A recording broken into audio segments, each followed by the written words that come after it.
In past centuries, most people, peasants and the urban poor, had a very limited understanding of life beyond their own region, and of the decisions made by political and economic elites.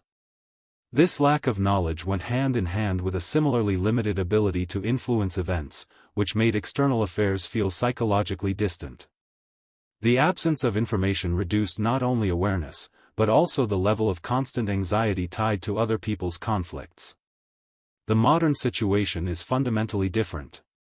Information about crises, wars, and disasters is available almost instantly and in overwhelming quantities, while real mechanisms of influence remain minimal for most people.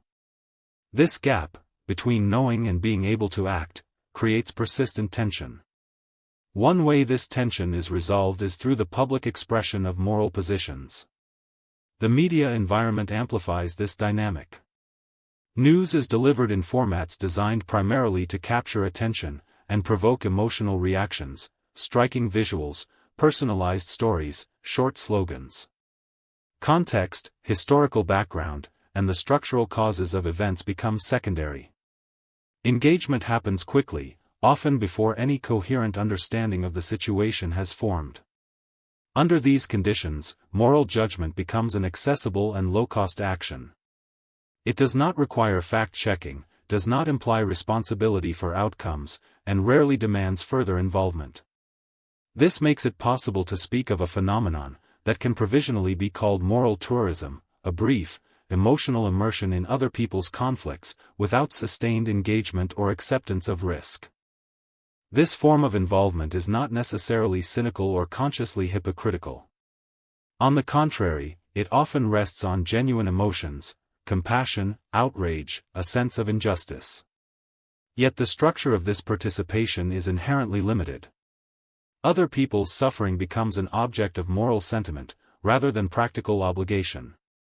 Emotional response substitutes for action, and public condemnation replaces analysis. In this context, the simplification of complex realities becomes functional. Conflicts are reduced to binary schemes, aggressor and victim, good and evil, the right side and the wrong side.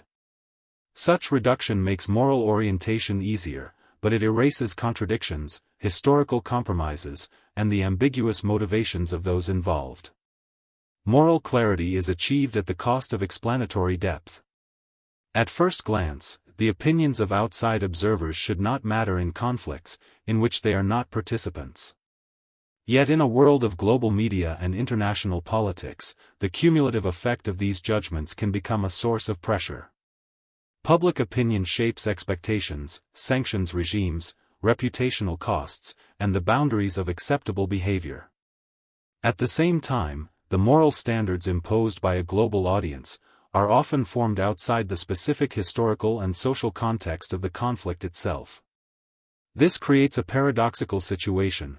Pragmatic decisions that involve compromise and an acknowledgement of constraints are perceived as morally suspect, while maximalist demands receive symbolic approval. In some cases, this dynamic may contribute to mobilization and the protection of victims. In others, it may increase the duration and intensity of conflict. There is no universal outcome, but the logic of moral pressure tends to reward rigid and unambiguous positions. When moral judgments are made without recognizing the limits of one's own knowledge, they can take on features of moral colonialism, the demand that others submit to external norms on the basis of presumed moral superiority. The issue here is not judgment itself, but its form, the absence of doubt, dialogue, and a willingness to admit error. Susan Sontag, in Regarding the Pain of Others, noted that the contemplation of suffering can create an illusion of understanding and involvement without responsibility.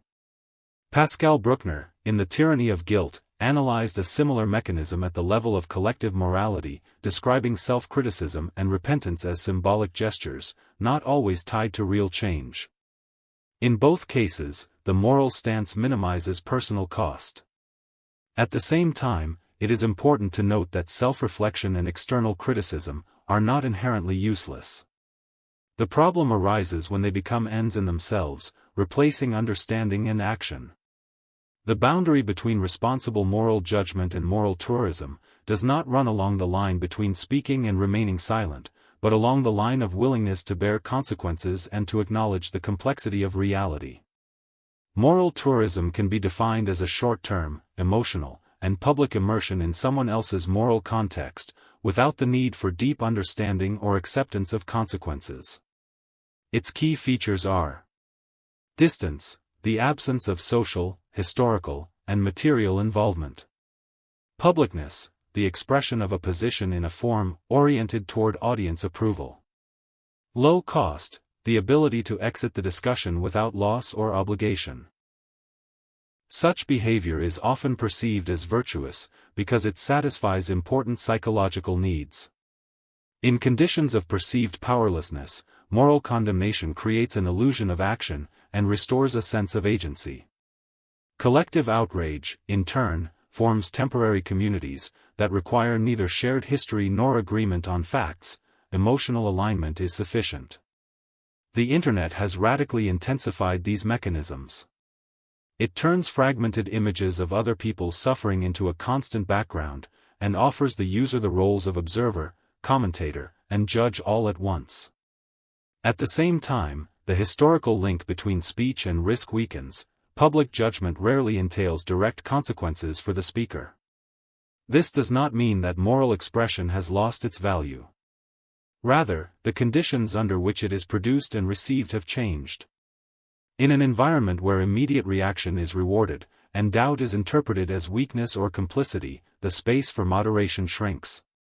Condemnation under such conditions has meaning only as the final stage of a moral process, one that includes observation, analysis, engagement with context, and recognition of the limits of one's own understanding. Without these stages, moral expression risks becoming not a tool of solidarity, but a form of symbolic self-affirmation. The problem of modern democracy is not that people express moral judgments about complex issues, but that the link between decision, speech, and responsibility is increasingly eroded. When that link breaks, morality turns into a language of emotion, rather than a practice of choice with consequences. Thank you for listening.